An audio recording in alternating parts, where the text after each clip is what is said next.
dalam lindungan Allah. Orang yang duduk dalam lindungan yang maha tinggi dan bermalam dalam naungan yang maha kuasa akan berkata kepada Tuhan, tempat perlindunganku dan kubu pertahananku, Allahku yang kupercayai. Sungguh, Dialah yang akan melepaskan engkau dari jerat penangkap burung, dari penyakit sampar yang busuk. Dengan kepaknya, Ia akan menudungi engkau. Di bawah sayapnya, engkau akan berlindung. Kesetiaannya ialah perisai dan pagar tembok. Engkau tak usah takut terhadap kedahsyatan malam, terhadap panah yang terbang di waktu siang, terhadap penyakit sampar yang berjalan di dalam gelap, terhadap penyakit menular yang mengamuk di waktu petang. Walau 1000 orang rebah di sisimu dan 10.000 di sebelah kananmu, tetapi itu tidak akan menimpamu. Engkau hanya menontonnya dengan matamu sendiri dan melihat pembalasan terhadap orang-orang fasik. Sebab Tuhan ialah tempat perlindunganmu.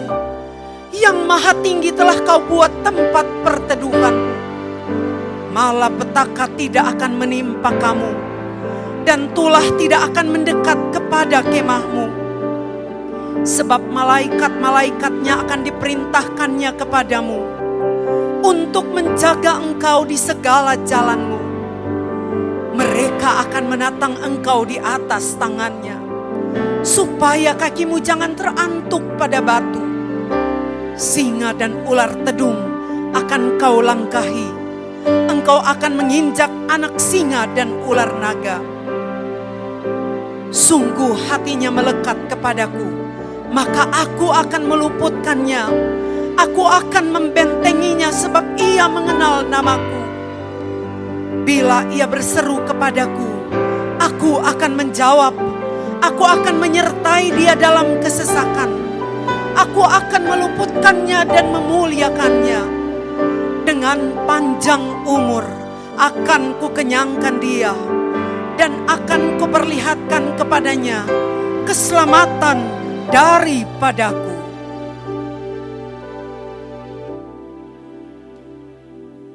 Sebelum lebih lagi kita masuk dalam pujian penyembahan dan firman Tuhan, bersama-sama kita deklarasikan Pentakosta ketiga. Pentakosta ketiga adalah pencurahan Roh Kudus yang dahsyat di zaman ini, melebihi yang terjadi di Azusa Street. Pentakosta ketiga akan mengakibatkan penuaian jiwa yang terbesar dan yang terakhir sebelum Tuhan Yesus datang kembali. Pentakosta ketiga akan membangkitkan generasi Yeremia, yaitu anak-anak muda yang dipenuhi Roh Kudus, cinta mati-matian kepada Tuhan Yesus, tidak kompromi terhadap dosa, dan akan bergerak untuk memenangkan jiwa. Pentakosta ketiga lahir di Indonesia dan bergerak ke bangsa-bangsa. Gerakan ini dari timur ke barat dan akan kembali ke Yerusalem. Pentakosta ketiga akan memberikan kuasa untuk menyelesaikan amanat agung, dan setelah itu Tuhan Yesus datang kembali. Haleluya. Mari yang ada di rumah-rumah sama-sama kita berikan tepuk tangan buat Tuhan Allah kita. Sama-sama kita bersorak buat kasih Tuhan. Dari hari ke hari rahmat-Nya tak pernah habis.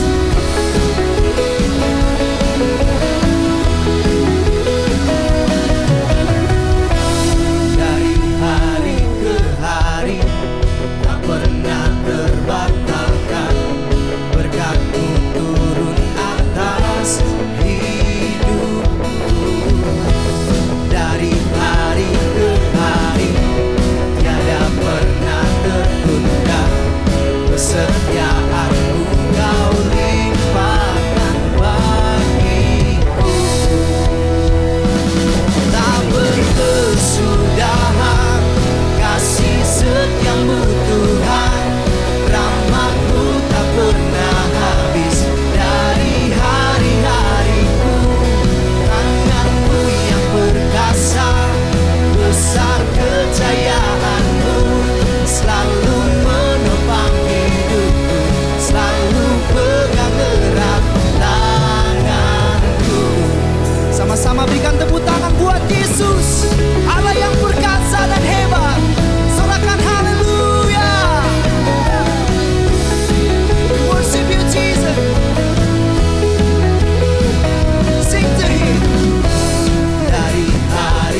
kami.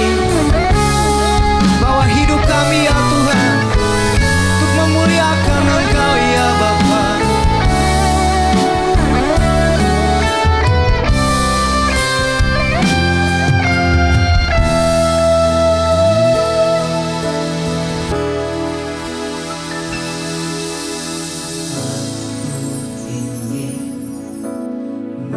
Memiliki hati yang sepertimu.